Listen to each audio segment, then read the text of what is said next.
Olá, Donadetes! Está começando agora mais um episódio da série Afro-Baianos, uma temporada especial sobre música preta da Bahia aqui no Do Nada um Podcast. Eu sou Mariana de Paula.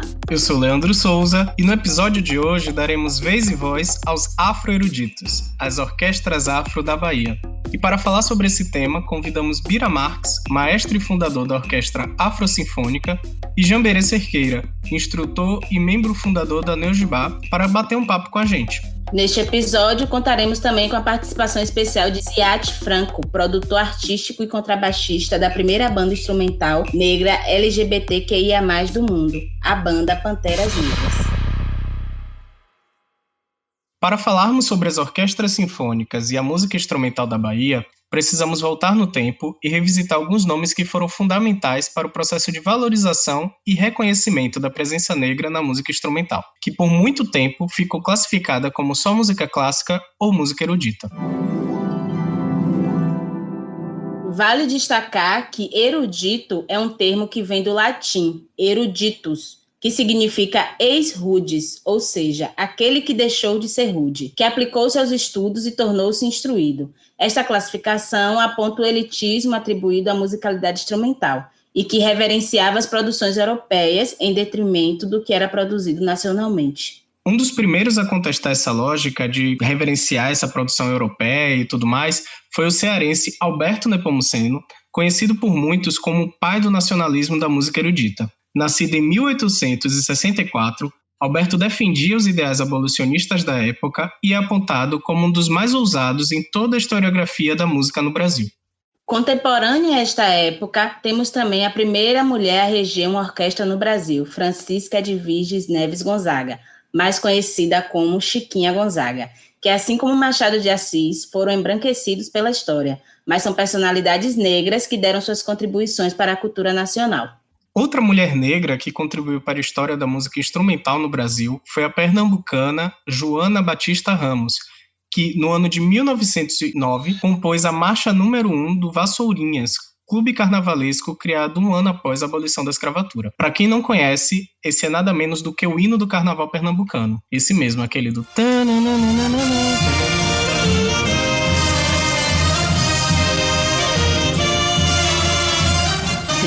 Décadas mais tarde, no ano de 1942, temos o mineiro Abigail Moura, criador da Orquestra Afro-Brasileira, orquestra dedicada à música de matrizes africanas.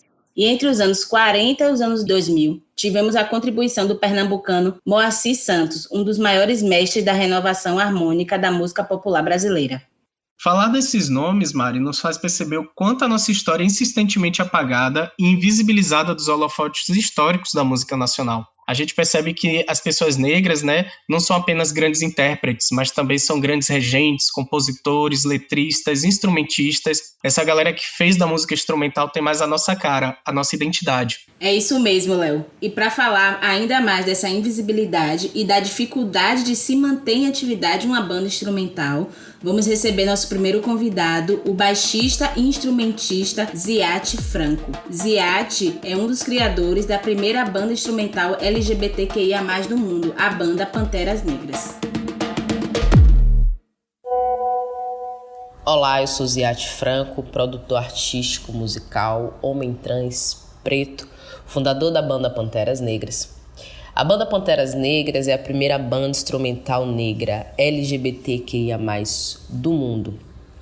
Nos intitulamos dessa forma como forma de provocação. Não achamos justo entrarmos numa pesquisa tão abrangente sós, até porque existem outros grupos instrumentais formados por homens brancos antes de nós e que também é preciso colocar na conta desses essa pesquisa. Então geramos essa provocação para que todos possam pesquisar junto com a gente e descubra cadê as outras bandas negras instrumentais. Cadê as outras bandas negras com pessoas LGBTQIA+.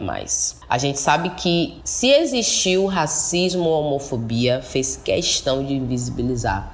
Então batemos pé firme nessa provocação para que todo mundo possa entrar nessa corrente com a gente de pesquisa. É uma corrente, é uma provocação de pesquisa, porque se existiu vai ser lindo, vai ser uma recuperação patrimonial para o mundo. Não é nem para Salvador, não é nem para Bahia, nem para o Brasil, é para o mundo. Então é uma provocação para que todos possam fazer essa pesquisa e acredito que esse é um dos diferenciais da banda, né? A banda ela tem uma audácia nesse quesito que realmente gera espelho, né? Os nossos corpos pretos, dissidentes, ocupando o palco até então não ocupados antes, quando a gente teve a oportunidade, por exemplo, logo no início da nossa trajetória, há 2 anos atrás, a tocar na Yanomami, onde teve um recorde de público. Então, quando a gente adentra nesses espaços, a gente se sente acolhidos, né? A gente se sente acolhidos. Então, a banda Panteras Negras, ela chega para dar uma substância na música instrumental de Salvador. Eu falo substância porque essa cidade é a cidade mais preta. É a cidade mais preta do país e não tem como ter bandas instrumentais formadas por pessoas negras dissidentes, com corpos dissidentes. Então, quando a gente reverbera isso para o mundo, Salvador ganha uma potência. É preciso enxergar isso, é preciso enxergar a luta que cada um de nós, do lado de cada banda,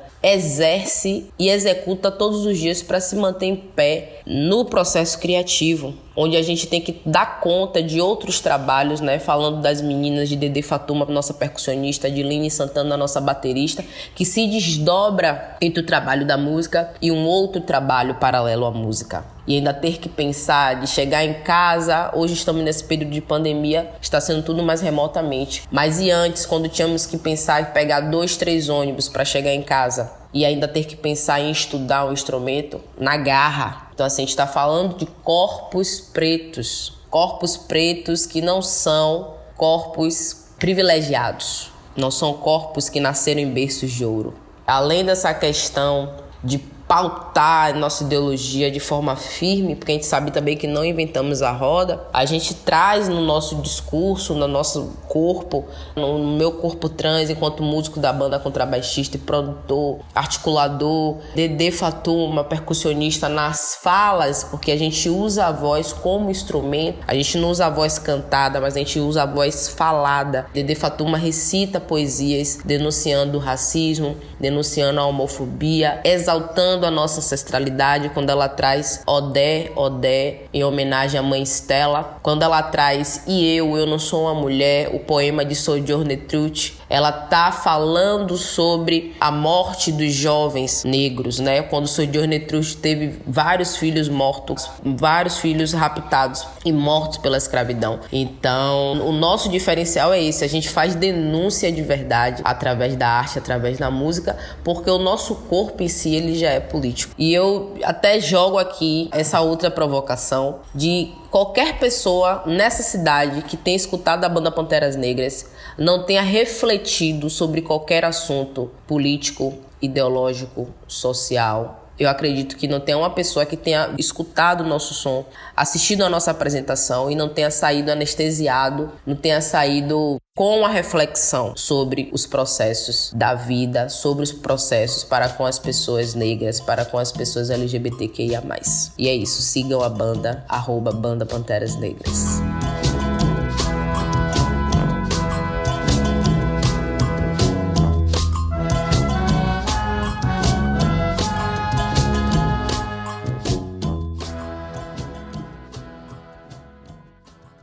E ao som de Mameto Kalunga, faixa do Alborim, A Língua dos Anjos da Orquestra Afrosinfônica, que falaremos agora desse grupo criado no ano de 2009.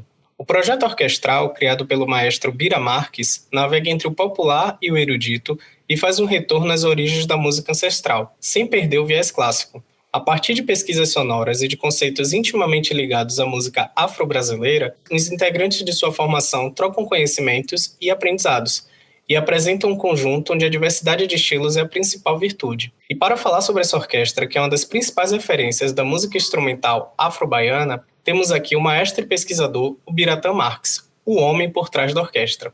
Seja bem-vindo, Bira. Muito obrigado, Leandro. Muito obrigado mesmo. É um prazer, uma honra poder falar aqui com vocês sobre o projeto, né, do qual eu tenho muito orgulho, né, que é o projeto da Orquestra Afro-Sinfônica. Bira, considerando que o DNA do seu trabalho é muito ligado à ancestralidade, quais são as referências do passado que te tornaram um artista de hoje? Seja na linhagem familiar ou até mesmo das viagens que você realizou para o continente africano, quem tornou Bira Marques esse maestro?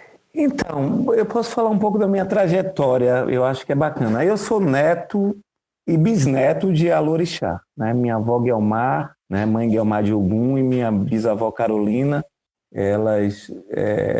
minha avó Guelmar e Alorixá, e minha bisavó tinha um cargo muito importante, e ela que tocava, que me ensinou a tocar, né? Ela que me iniciou na música. E, além disso, claro, né, eu estava ali cercado pelos tambores, né? E do outro lado, né, do lado materno, tem minha avó Didi, que é aquela beata, aquela mulher do sertão, que me levava para as procissões. Então, eu acredito que esses dois universos, eles são muito fortes assim na minha trajetória, porque essa eu acho que é a minha grande influência. Aí, na sequência, claro, acontece um monte de coisa. E eu acho bacana também aqui citar o Colégio Severino Vieira, é muito importante citar, porque o Colégio Severino Vieira foi um lugar também que me deu régua e compasso ali, porque foi ali com a professora Nini Godin, essa professora incrível que me ajudou a trilhar. Eu fiz o curso de música lá, estudei com Moa do Catendê, estudei com Emília Biancardi, com Gil Caribé, com muitos professores que estavam ali, que eram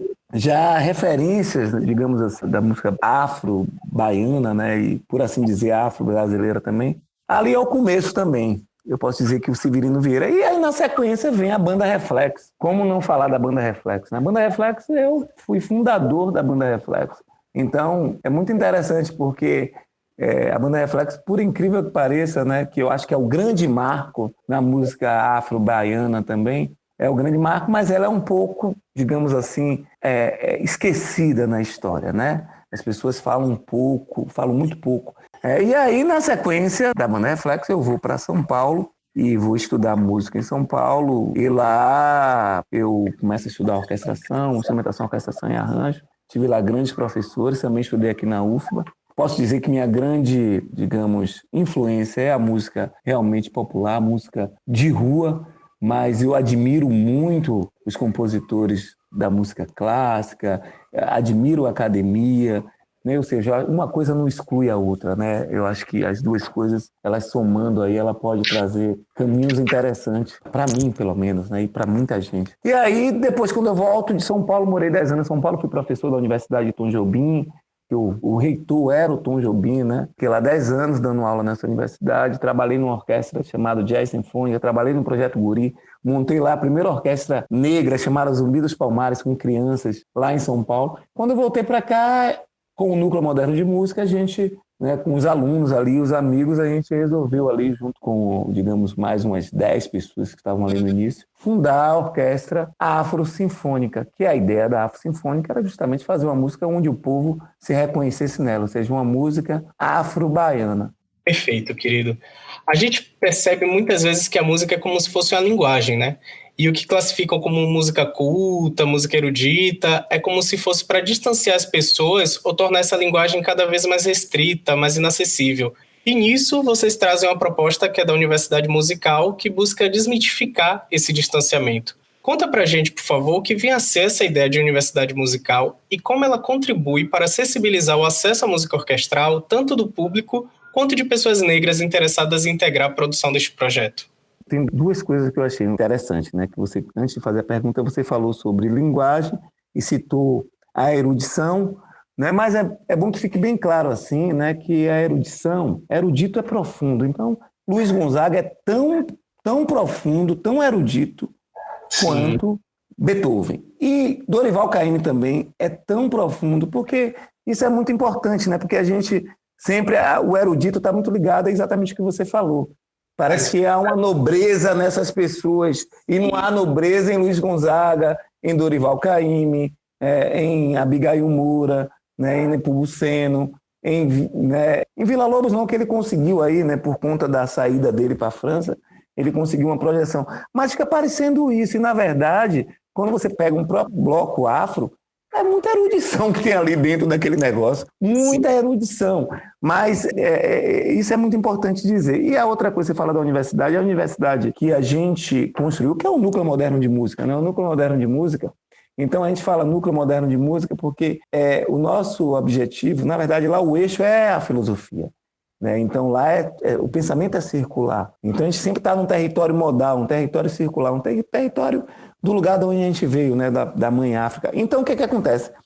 A ideia, quando a gente construiu o Núcleo Moderno, que foi dali que nasceu praticamente a Orquestra Afro-Sinfônica, praticamente não nasceu do Núcleo Moderno, que é essa universidade, então foi uma forma que a gente descobriu ali dentro do núcleo de poder, digamos, fazer trocas, né? Ensinando ali a música brasileira, a música afro-brasileira e, ao mesmo tempo, a gente recebendo alunos lá, né? A gente tinha alunos, por exemplo, como Gabi Guedes, como Tony Molla, como Giba Conceição, como todos os músicos que tocavam, muita gente de bloco afro.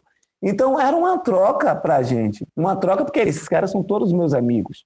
Então, o que acontecia? Eles falavam, poxa, eu preciso aprender a ler e escrever, eu não sei ler e escrever. E a gente sabia ali ler e escrever, né, da mesma forma que muitos que chegavam ali também, que já sabiam ler e escrever, e queriam aprender alguma coisa dentro do universo da música popular ou da música afro, que era uma escola totalmente voltada para a linguagem popular, para a linguagem afro, mas a gente tinha ali também uma coisa importante, que era um pouco do que essas pessoas não tinham acesso, que era da leitura musical, eles não tinham acesso, é um absurdo, né, você ter... Então a gente ofereceu isso também. Bom, se vocês, como pessoas negras, que a universidade, de uma certa forma, ainda não estão enxergando aquele tempo, né? Hoje posso dizer que enxerga um pouco, mas a gente já mudou, a gente melhorou bastante. Mas eu posso dizer que aí a gente falou, não, então venham para cá. Venha para cá que a gente vai fazer essa troca com vocês. Mas a gente sempre tinha dentro da universidade, dentro do Núcleo Moderno, o pensamento da gente era sempre de construção. Era construção. É aquela ideia mesmo, né? Que negro é construção. Então, é exatamente, a gente pensava assim, a gente precisa se unir, né, para poder a gente encontrar um caminho, porque para se fortalecer. E aí, a partir daí, desse momento, ficou mais claro para a gente o caminho que a gente deveria seguir, né? Porque as coisas só acontecem a partir de um movimento, e aquilo foi um movimento, tanto que aquele movimento, depois a gente foi para Camaçari, e a gente deu aula lá para mais de 5.000 pessoas dentro da rede municipal. Montamos lá uma orquestra jovem, né? E montamos também uma orquestra chamada Orquestra Sinfônica Popular Brasileira, lá em Camaçari, que tinha esse papel, que era exatamente de fortalecer cada vez mais. E a gente foi meio que espalhando essa semente. E eu posso dizer que essa semente está espalhada aí por muitos lugares, porque eu conheço muita gente mesmo, mas muita gente, que inclusive alguns músicos que eram de Camaçari, que tocava lá, que eu formei lá em Camaçari, hoje toca comigo na Afro Sinfônica. E também levanta essa bandeira da importância, sem desmerecer de forma nenhuma, né, Beethoven, Mozart, até mesmo como eu disse para vocês, ele estava certo, ele fazia música alemã. Né? Então ele não está errado. O erro está exatamente em nós, afro-brasileiros, nós, descendentes praticamente aí, né, dos índios e dos negros, eu posso dizer, o erro está em tentarem impor para a gente uma música que não é a nossa música. Esse é o erro. E a gente aceitar que aquilo ali é a verdade. Inclusive, dentro da universidade, está começando eu estou dando algumas palestras e eu sempre estou falando isso. Eu acho que o Brasil, se a gente for abrir um curso de música brasileira, o cara tem que ficar 1000 anos para poder entender, para poder ele tem que reencarnar várias vezes e voltar para poder conseguir se formar, porque é muita coisa. E a gente não tem tempo para estudar as coisas de fora, porque a gente tem muita coisa para estudar aqui. É uma verdade. A gente pode aprender o básico. Eu colocaria apenas o básico mesmo. O ensino de música no Brasil deveria ser todo ele focado e calcado na nossa raiz, que é muito forte. A gente tem muita coisa para aprender, muita coisa, pelo amor de Deus. A gente não tem tempo, né, para poder ficar 5 anos, 10 anos na universidade querendo aprender se Beethoven tomava mamadeira quando era pequeno, né, se ele corria, jogava bola, como era o pai dele, como era a mãe dele. A gente tem que saber quem são nossos pais, O que é que a gente tomava quando era pequeno? É isso que a gente precisa saber. Está na hora de mudar, já deu. Acho que o Brasil precisa olhar mais para dentro, né? A gente é muito rico e todo mundo fala isso. Não é eu que estou dizendo, quem fala isso é Stevie Wonder. Quem fala isso é Michael Jackson, né? Quem fala isso é Paul Simon, quando vem para cá gravar com o Lodum. Não é a gente que está falando, não. Então, por que a gente tem que ficar o tempo todo com essa postura dentro da universidade das pessoas, ainda com essa postura rigorosa? Não, porque a música nobre, que música nobre? A música nobre é Beethoven junto com Luiz Gonzaga igual. Não tem diferença nenhuma. E a gente, se tiver que estudar, tem que estudar Luiz Gonzaga, não Beethoven, né? Semelhante ao trabalho das orquestras, é muito comum ver também o trabalho de fanfarras, filarmônicas. Como você avalia a contribuição de produções como essas, que acaba sendo muito comum no interior do estado? As filarmônicas é a base praticamente de quase tudo. Inclusive, a Rumpelese Afro-Sinfônica, a formação instrumental dela. Claro, tem as diferenças, né? Mas eu posso dizer que é muito sopro. Eles trabalham com muito sopro e a gente trabalha com muito sopro, que é o que trabalha as filarmônicas. E as big bands também, norte-americanas, aquelas coisas, né, do negro americano ali no começo, né, do século também.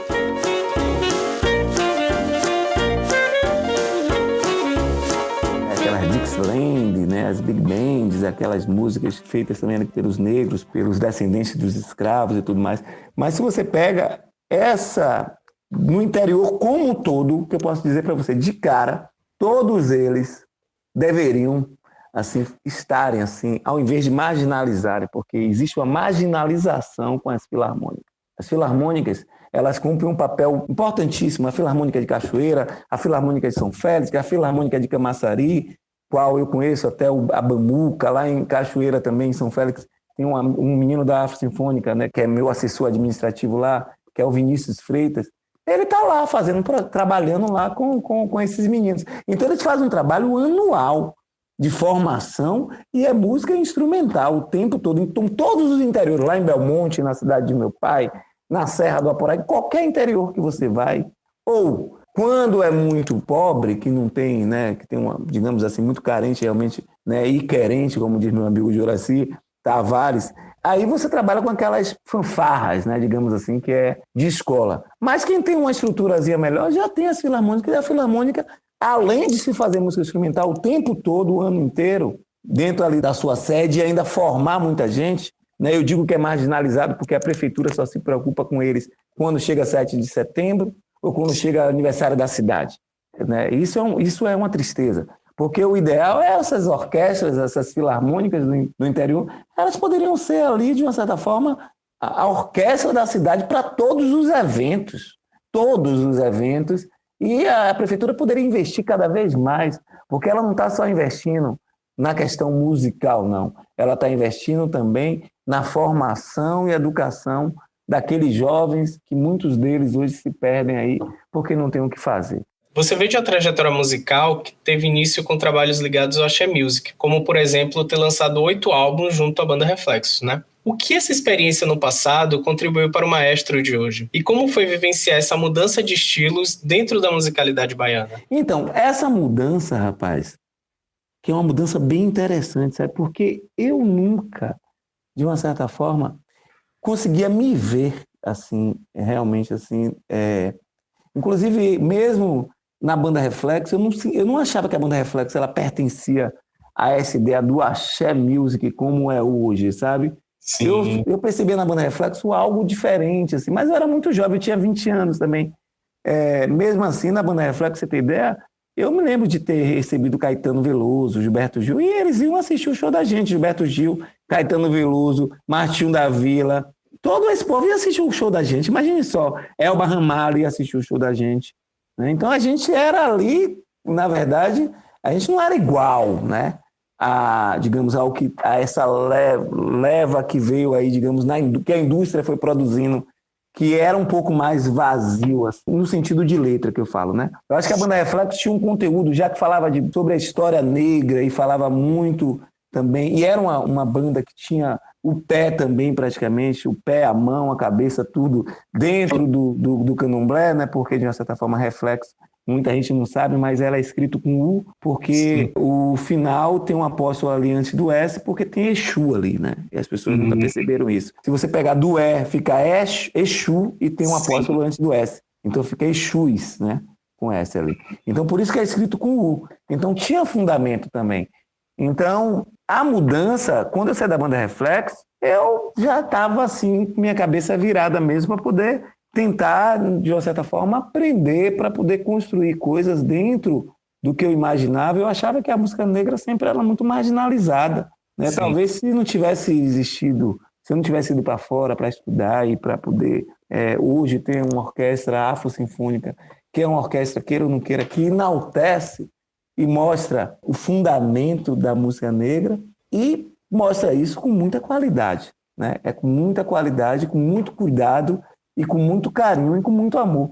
Então, talvez assim, se eu não tivesse ido para fora para estudar, eu não teria instrumento nem condição de montar uma orquestra como essa, né? Então, e minha ideia sempre foi essa, ter, né, a possibilidade de escrever música negra, mas da mesma forma que os brancos iam para o teatro para poder ouvir Beethoven, eu queria que a Orquestra Afro-Sinfônica fosse para o teatro para poder ver os negros assistindo a gente.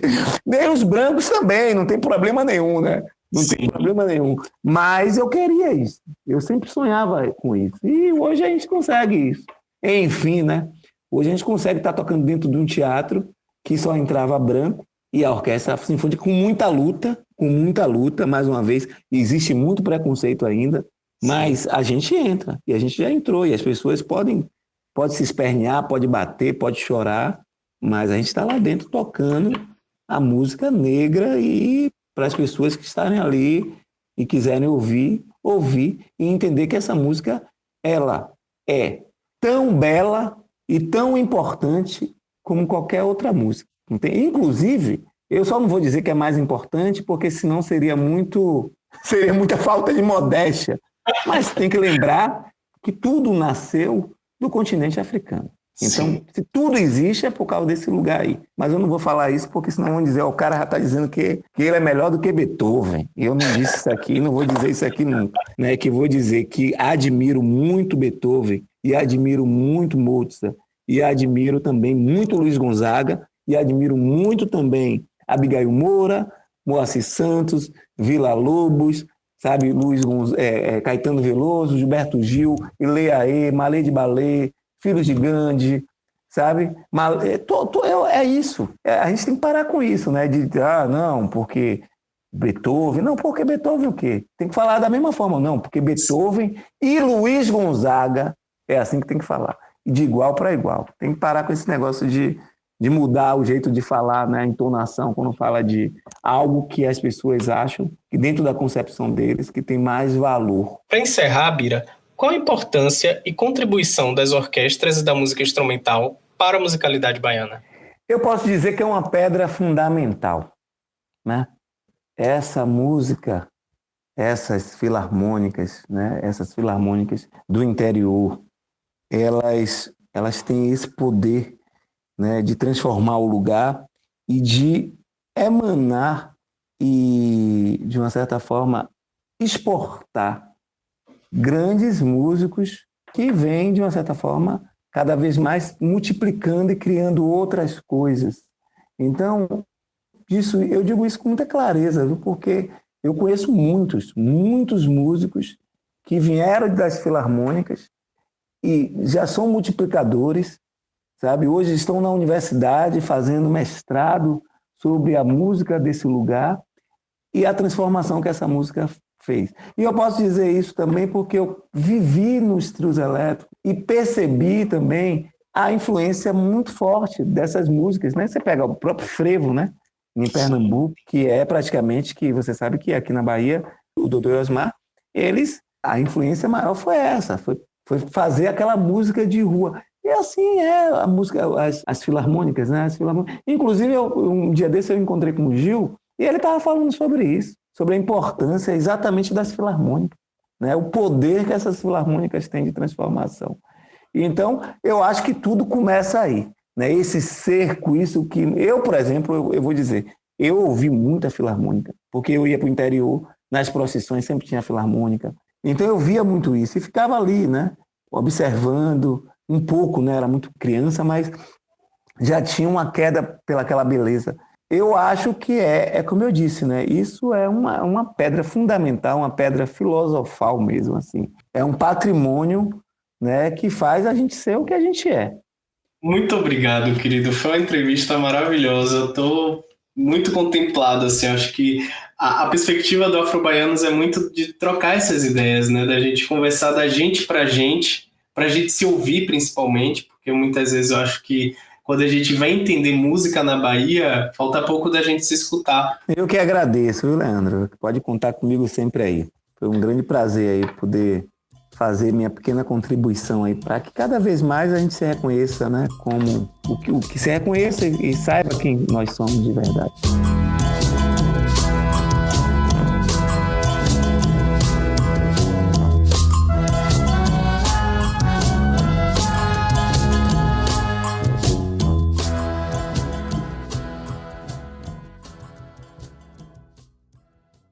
Conectando ancestralidade e legado e migrando o assunto da produção de artistas negros para a formação de jovens negros, vamos falar de uma iniciativa baiana que tem mudado a realidade de muitos jovens das periferias. Quem nunca ouviu falar da Neujibá, não é mesmo? Criada no ano de 2007 pelo gestor cultural e regente Ricardo Castro, o projeto Núcleos Estaduais de Orquestras Juvenis e Infantis da Bahia, mais conhecido como Neujibá, tem beneficiado mais de 10 mil crianças, adolescentes e jovens em toda a Bahia com ações de formação musical. Destaque no cenário nacional e internacional, a orquestra já realizou mais de 310 apresentações para um público cerca de 500 mil pessoas e foi a primeira orquestra juvenil brasileira a se apresentar na Europa e ao todo já foram realizadas 7 turnês no Brasil e no exterior. Para falar dessa iniciativa de sucesso, estamos aqui com o instrutor e membro fundador, Jamberê Cerqueira. Seja muito bem-vindo ao nosso podcast e à nossa série Afrobaiano, Jamberê. Opa, bora, meu velho. Eu que agradeço o convite aí. Se achegue e de início assim já vou te perguntar como tem sido, né, que você entrou nesse universo da música instrumental, como foi esse processo para você e como tem sido também um trabalho junto a Neujibá. Olha, é um negócio que eu até hoje me pergunto, toda vez que eu paro pra refletir assim na minha história, né? E olha assim, tipo, parece que foi um negócio fruto de vários processos, de muita sorte também. Se eu não tivesse naquele lugar, naquela hora, eu não estivesse aqui hoje contigo dando essa entrevista. A música sempre teve na gente, né? Então, desde a influência na família, de você pegar e escutar uma banda que você curte, um artista que você curte, né? Mas é assim, a decisão para tocar um instrumento, né? Foi logo lá no colégio, né? Durante o meu ensino médio. Eu sou nascido e criado na Cidade Baixa, né? E estudei lá muitos anos da minha vida lá no colégio da Polícia Militar. E lá, como a maioria dos colégios militares, né? Tem uma banda, né? E aí eu falei, rapaz, deixa eu ver aqui. Colégio mesmo dessa banda, e simplesmente para poder fugir da educação física. O objetivo era esse. Porque até então a gente tinha essa opção, né? Ou você faz banda e é liberado da educação física, porque alguns horários, né? Tinha xadrez também, eu cheguei até a fazer xadrez só para não fazer educação física, mas aí, para minha sorte, né? Ou o azar, não sei, não teve essa turma de xadrez, né? E logo depois abriu essa vaga da banda. E quando abriu também, para minha sorte, 2 integrantes que estavam, né, eles não puderam continuar na banda porque aconteceu uma decisão lá, tomaram a decisão que alunos repetentes não poderiam fazer parte da banda. Então, essa foi a brecha para eu entrar, né, e assumir a vaga dentro da banda, tocando trombone ainda. E aí passei esses 3 anos sem muita pretensão de ser músico, né, mas aí quando eu cheguei lá nos meus 17 para 18 anos, né, no terceiro ano do ensino médio, aí eu falei, acho que não sei fazer nada, né, vou fazer música aqui para ver se sai alguma coisa aí. Fiz todos aqueles testes vocacionais e vi que não tinha jeito mesmo, né? Poderia seguir carreira militar, poderia, mas aí preferi acabando seguir carreira musical mesmo. As coisas meio que se conectam, né? Aos Sim. poucos. Me fala um pouco também das suas referências, assim, você falou inclusive que foi meio que ao acaso, né? Você tem tratado muito da questão na sorte, ao acaso e estar no lugar certo e na hora certa, o que é importante muitas vezes. Mas queria saber das suas referências musicais antes de entrar, né, nesse universo da música instrumental e depois também que entrou, né? Quem se tornou suas principais referências, assim, nessa trajetória? Primeiramente, eu sempre curti música de videogame, né? Trilha sonora de videogame, até hoje curto. Tenho todas as minhas referências aí da Nintendo. Quem viveu os anos 90 sabe muito bem. Então, eu comecei a perceber, isso aqui faz algum sentido, né? Eu tinha essa percepção, né? De que o cara não escreveu aquilo ali só simplesmente para ilustrar uma cena, digamos assim. E além disso, junto, na verdade, também uma influência muito forte, um pouco mais para adolescente, né? É do mestre Raul Seixas. Eu ouvia bastante, assim, sabia de qual todos os discos, né? Hoje em dia, não sei muito não, mas eu consigo lembrar alguma coisa assim. Claro, tem toda a história e tal. Mas realmente, assim, eu quando ouvia os CDs deles 30 vezes seguidas, eu começava a não prestar atenção somente na letra, né? Mas eu via que eu tinha uma facilidade, digamos assim, para perceber os outros instrumentos, né? Como é que o arranjador, né, combinava aquilo ali. Depois que eu já tava na banda, né, que eu conseguia ler música e escrever música e transcrever, conseguia escrever na partitura, né, todos aqueles instrumentos das músicas de Raul Seixas com facilidade, né. Essas habilidades, né, que eu fui somando aí ao longo do meu ensino médio, né,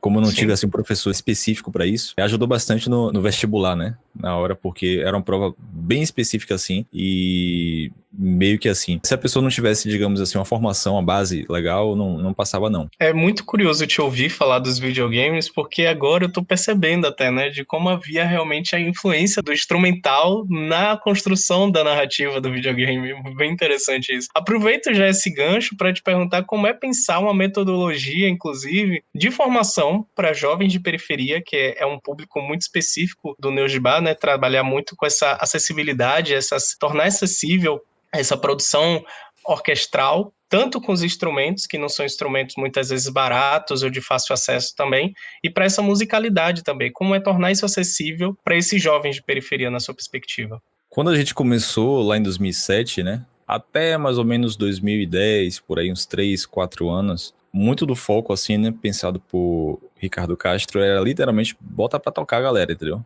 Pega o pessoal que já tem um pouco mais, digamos, de vivência, né? Que veio da UFBA, então que já teve uma boa formação. Pessoal que é linha de frente mesmo, né? E bota pra tocar pra dar visibilidade. Vamos botar pra viajar, vamos botar pra tocar no interior, vamos botar pra tocar não sei aonde. Mas o objetivo de Ricardo sempre foi, né? Teve muita inspiração no sistema venezuelano, no Fesnogive, que é o Neogibá deles, digamos assim, né? Na verdade, a gente é o Fesnogive deles, né? Que o projeto teve bastante inspiração. Veio depois. E que não adianta você só tocar, né? Então, você estaria só sendo mais uma orquestra jovem que vai nascer e morrer algum dia.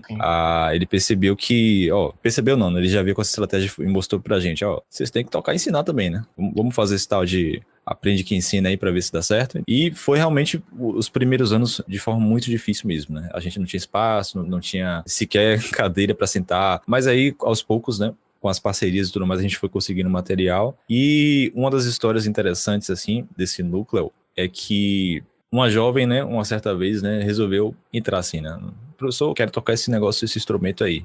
Aí, beleza, vamos nessa, né? Não fui assim, não criei nenhum tipo de bloqueio, não nessa. Nunca tive isso. Mas aí depois, quando ela contou a história dela, ela é de uma religião que não é permitido que mulheres toquem instrumentos de sopro. Aí já, como assim, rapaz? Que isso? Aí, professor, eu tô meio aqui escondida, né? Eu falando assim, rapaz, não faça isso. Na época, ela era menor de idade, né? Veja com seus pais, né? Tudo direitinho, todo aquele processo. Ah, não, mas já falei com eles, é de boa. Eu só não posso tocar na igreja. Mas aqui eu posso. Fora da igreja, digamos, posso fazer tudo, né? E, enfim, essa jovem, na época, eu lembro que ela contava que ela, lá do bairro da Paz mesmo, né? Ela sofria todo esse preconceito, né? Por conta da família, que é dessa religião, né? E que associava o quê? Se a menina toca instrumento de homem, logo, ela é homossexual, ela não presta, toda essa história. Sim. Aí eu falei, como assim? Não, isso não é isso. Aí você explica tudo direitinho, não, né? Conversa com os pais, não tem nada disso, né?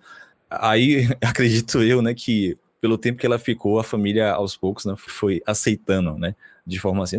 Acho que ela não toca na igreja até hoje, mas nas bandas, ela hoje não continua mais, né? Ela já seguiu a vida dela, mas a gente tá sempre em contato quando pode. Mas o interessante dessa jovem é que ela fez o seguinte, né, ela quebrou uma barreira que até então quase no Neogibá não se tinha, que era mulher tocando tuba e mulher tocando metais, assim, né? Ela mesma que chamou, vamos tocar, gente, tem um instrumento massa, né? Inclusive colegas, né, da mesma religião, né? E até hoje, assim, se eu contar dessa jovem que ela entrou e saiu, posso dizer assim, ela já chamou mais de 10 pessoas, assim, que já foram meus alunos, entendeu? Que depois cada um foi seguindo sua carreira, mas de uma outra jovem que até hoje que tá no Neogibá, né? Ela tá na orquestra intermediária, na orquestra Castro Alves, essa mesma jovem já passou o recado para as outras amigas, vamos fazer, galera. Então, você vê que o negócio lá traz uma atitude, assim, que eu simplesmente poderia falar, não, se sua família não deixa aqui, não quero saber de você não, mas aí eu passei todo esse processo, esse mês inteiro tentando convencer a família, né? E aí que a gente descobre, né? Não só peguei esse caso dela para ilustrar, mas é bacana, né? Tipo, simplesmente pelo fato do jovem, da criança estar lá, Pô, isso aqui é legal, vamos lá, velho, chama um amigo, chama um primo, né? Daqui a pouco, quando você vai ver, tá a família inteira lá. Já tive turma que era praticamente os 3 irmãos, né? Um de 16, um de 15, a irmã de 12, assim. Até porque, né, isso lá no Bairro da Paz, aquela criança que tá lá, ela não tá só recebendo aula de música, né? Tá recebendo tudo, recebe ainda, né? Agora nem tanto que a gente tá fazendo online, mas no presencial, todo o apoio psicossocial, de ter enfim, né? O espaço lá não é só no Nejibá, mas tem biblioteca, tem sala de computador, tem um psicólogo que conversa, tem um assistente social que dá uma força, tem lanche, então tudo isso são pequenas coisas que a pessoa estando lá num turno e no outro na escola, né, já dá uma aliviada pra família, né? Total. O menino não fica na rua, então em casa sem fazer nada, só vendo televisão, consumindo coisa que não presta, tá lá aprendendo, tá lá se divertindo, interagindo com o pessoal. E é nessa brincadeira, né, que todo mundo, deixa eu ver, meu irmão tá lá, né, poxa, tá, deixa eu ver como é que é, pô, meu irmão, meu primo já tá viajando na Europa, velho, pô, então deixa eu entrar nesse negócio aí pra ver se eu consigo viajar também. Então, a gente vai alimentando esses sonhos, né? Sim. Para encerrar, eu queria saber de você também, na sua perspectiva, qual a importância dessas orquestras filarmônicas, da música instrumental como um todo, para a musicalidade baiana. É difícil essa pergunta, porque é uma coisa assim... muita coisa, né? É muita coisa. A importância é extrema, né? A gente fala aqui do Nejibá, mas o Nejibá é só uma coisa que a gente conseguiu enxergar melhor, digamos assim, né? Teve mais visibilidade, mas... Sim. Como eu falei, se a gente correr pelo Nordeste, a gente tem muito projeto bacana. Se a gente correr aqui pelo interior da Bahia, a gente tem muito projeto, né, que estão aí desamparados, né, que a gente conseguiu dar uma força. Tem muito projeto bacana, fazendo cada um na sua escala, né, pensando assim, se tem aquele projeto que ele consegue atingir a sua cidade lá de 20 mil habitantes e tá dando resultado, massa. Não precisa fazer um negócio para atingir o planeta inteiro, né? Então, eu acho que é super importante, né, porque assim, no Nejibá, a música, né, é uma consequência. O lance todo de estar fazendo essa integração social, né, de você estar mostrando outros caminhos, né, de experimentar com os alunos, de ver outras possibilidades, né, de quebrar, pensar fora da caixa, né, e o que sai ali da campana, da pele do instrumento para cima é bônus, né, é consequência. Pô, meu querido, muitíssimo obrigado, velho. Foi basicamente uma aula aqui, né, que a gente teve. Você já tem essa experiência com formação de jovens. Foi muito elucidativo para a gente ouvir e entender também como é que funcionam algumas coisas do universo orquestral. Queria te agradecer demais pela participação, por ter aceitado o convite da gente, tá bom? Muito obrigado mesmo. Claro, eu que agradeço o convite aí. Agora, quando isso tudo passar, né, não sei quando isso aqui vai errar, mas espero que seja muito em breve. Aí fica o convite, né, para você conhecer a nossa sede, dar um rolê nos núcleos, ver a galera que eu mencionei aqui hoje, ver como é a realidade deles, né? Acho que é bacana. Você vê o quanto eles cresceram, assim, né? Pegar a galera que tá começando do zero e voltar daqui a um tempo, né? Daqui a um ano, pô, como é que esse menino teve toda essa formação, assim? É bacana, é um negócio muito interessante. Não só aqui em Salvador, né? Mas nas cidades que a gente também tem núcleo em Simões Filho, Feira de Santana, Conquista, Teixeira de Freitas, enfim, um monte de lugar aí que eu não consigo lembrar agora. Mas enfim, todos esses polos, né? Caso você conheça a galera visite Sim. lá, visite a gente, velho. Com certeza. Com certeza. Vão nos concertos, né? A gente agora tá um pouquinho parado, mas ano passado a gente fez muito concerto virtual, né? Então é importante. Acompanhe nas redes sociais do Nejibá, né? É tudo @Nejibá, Instagram, Facebook. Se jogar Nejibá no Google, já aparece já aquela listinha, né, das redes sociais. Então, não tem desculpa. Não conheço. Vai lá, joga na internet aí que vocês conseguem nos ajudar nesses tempos pandêmicos, né? Nos dando essa audiência virtual aí.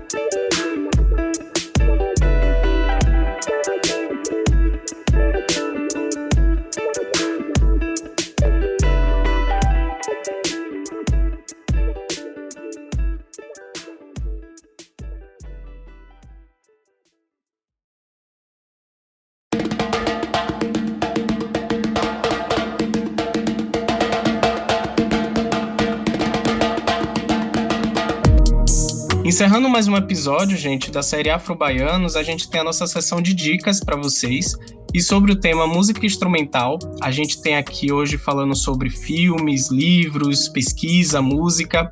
A gente vai começar pela monografia de Sandrinalva Silva, publicada em 2015, e com o título A Educação Musical como Agente de Integração Social, um estudo de caso do Nejibá. Outra pesquisa que foi levantada sobre o Nejibá é o livro de José Sérgio Andrade, publicado em 2020, recente, com o título Nejibá, a prática artística como meio de desenvolvimento humano.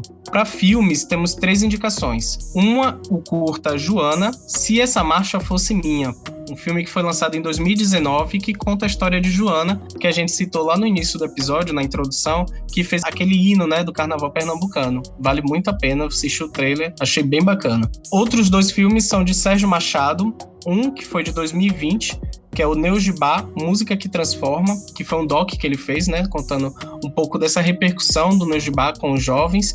E também tem um filme que é estreado, né, com Lázaro Ramos, que é o Tudo que Aprendemos Juntos, que conta a história também de uma filarmônica de Heliópolis, em que, no caso, o Lázaro Ramos, no filme, ele faz também esse regente, né, esse professor de música que vai para a escola pública ensinar essa música instrumental para esses jovens.